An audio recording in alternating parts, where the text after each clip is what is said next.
Hemen şimdi bize faşist, hayvan düşmanı ya da sadist gibi yakıştırmalar yapabilirsiniz. Eğer bunu yaparsanız bu videoyu izlemediğiniz anlamına gelir. Biz bu konuda yaptığımız araştırmalarla ülkemizde son yılların en büyük sorunu olan sokak hayvanları krizini sizlere tüm ayrıntılarıyla sunuyoruz. Başlamadan önce hayvansever ve hayvan sahibi kişilerden oluşan bir ekip olduğumuzu belirtmek isteriz. Türkiye'de son yılların en çok tartışılan konusu başıboş sokak hayvanları sorunudur. Öyle bir sorun ki yaklaşan yerel seçimlerin seçim vaadi haline gelmiştir. Sokak hayvanı tabiriyle kastedilen köpekler ve kedilerdir. Her ne kadar kediler insanlara saldırma ve yaralama potansiyeli olan hayvanlar olmasa da popülasyonu arttığı durumda insanların yaşam kalitesini düşürür. Çeşitli zoonoz yani hayvandan insanlara ulaşan hastalıklar yaygınlaşabilir. Bu sebepten sıkı bir şekilde kedi popülasyonunun kontrol altında olması gerekmektedir. Bu hayvanların refahının sağlanması için de sokaklarda olmamaları gerekmektedir. Bu hem insan sağlığı ve can güvenliği hem de hayvan refahının gereğidir. Türkiye'de gündem daha çok başıboş köpekler olduğu için bu videonun içeriğinde köpekler yer alacaktır. Köpekler tabiatları gereği başıboş olmaması gereken hayvanlardır. Araştırmalarda köpeklerin sebep olmadan da saldırabildiğine ve incelenen 250 sahipli köpeğin %74'ünde davranış bozukluklarının ilk sırasında agresyon olduğu belirtilmektedir. Köpekler beslenme, eş bulma veya sosyal hiyerarşide yer bulabilmek için farklı agresyon yani saldırgan davranışlar gösterebilirler.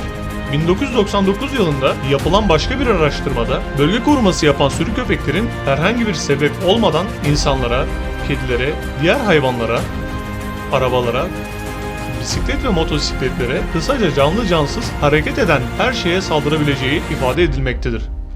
2017'de ise Cambridge Üniversitesi'nin yayınlanan dergisinde beslenen sürü halinde köpeklerin davranışları şöyle aktarılmıştır. Beslendikleri bölgeyi ve besin kaynaklarını sahiplenirler. Bölgesini ve kaynaklarını korumaya çalışırlar ve daha da saldırganlaşırlar. Dünya Hayvan Sağlığı Örgütü, Dünya Hayvan Hakları Koruma Topluluğu ve Hayvanlara Karşı Etik Davranışlar Örgütü gibi tüm uluslararası hayvan refahı organizasyonları da köpeklerin asla başıboş dolaşmamaları gerektiğini ve barınaklarda tutulmaları gerektiğini ifade ederler.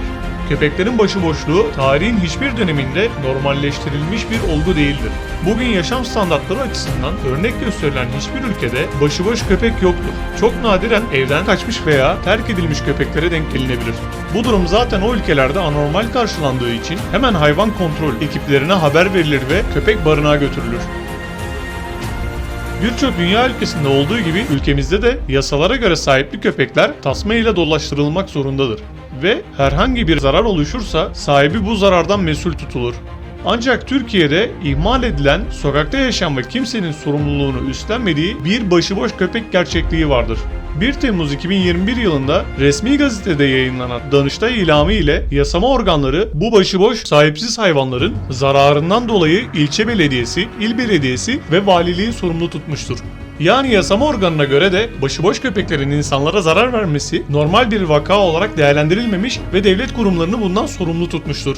Bu hayvanlar kötü şartlarda sokakta yaşamakta, birbirlerine zarar vermekte ve zoonoz hastalıklara sebep olmaktadırlar. İnsanların günlük sosyal yaşantısını kısıtlayabilip saldırıp yaralayabilmektedirler. Başıboş sokak hayvanlarının sayısı hakkında verilen rakamlar büyük hata payları içeren istatistiklerdir. Çünkü zaten popülasyon kontrolden çıktığı için bir sorun olarak addediliyor. Kontrolden çıkan bir sorunun boyutunu tam olarak kestirmek işin doğası gereği zordur.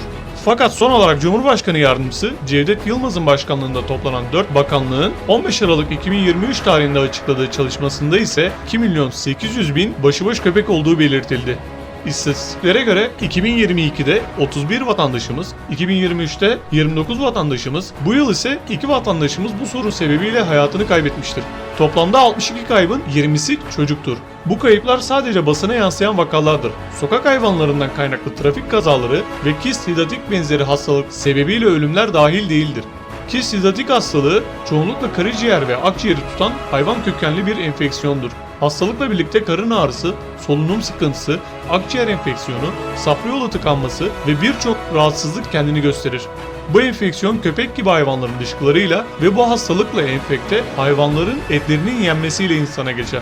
Özellikle parazitten arındırılmamış hayvanların dışkıları çok büyük risk faktörüdür. Çok tehlikeli ve bazen yüksek cerrahi maliyeti de bulunan kist hidatik hastalığı son 14 yılda yaklaşık 9 kat artmış durumda. Öte yandan Sağlık Bakanlığı verilerine göre Türkiye'de kuduz şüpheli saldırı sayısı 2019'da 309 bin olarak açıklanmıştı. Amerika, Japonya, İsveç, Norveç, Hollanda, İngiltere, Fransa, Finlandiya, Almanya ve Çek Cumhuriyeti, Kanada, Avustralya gibi ülkelerin Dışişleri Bakanlıklarının internet sayfalarında Türkiye'ye gidecek vatandaşlarını başıboş köpekler ve kuduz riskinden dolayı uyarmaktadır. Bu durum bir utanç konusudur ve turizm için olumsuz bir algıdır. Maalesef Dünya Sağlık Örgütü raporlarına göre de kuduz riskinin hala yüksek olarak belirtildiği tek Avrupa ülkesiyiz. Bunun yanı sıra kırsalda kontrolsüz köpek çeteleri ağıl hayvanlarını parçalamakta ve hayvancılığa da zarar vermektedir. Mevcut vaziyetle vatandaşa başıboş köpek çeteleriyle yaşama dayatması yapılıyor. İnsanlar evlerinin, iş yerlerinin önünde, parklarda, hastane bahçelerinde, kampüslerde çete köpeklerden rahatsız olup belediyeyi aradığında aldıkları cevap köpeklerin küpeli ve kısır olduğu için toplanamadığı oluyor. Vatandaş saldırıya uğrasa dahi köpekler maalesef toplanmıyor. Toplansa dahi en geç 15 gün sonra geri bırakılıyor. Vatandaşlar çözüm için muhatap bir kamu kurumu bulamıyor. Hatta bazı bölgelerde vatandaş doğrudan kendisine hayvansever diyen gruplarla muhatap ediliyor. Baksanıza. Yaralı. İddialara göre defalarca insanlara saldırıp ısırmış köpekleri dahi belediye barınaklarından çıkartılıp dışarı salınmaları yönünde baskı uygulayan derneklerin bilgisi ortalıkta dolaşıyor.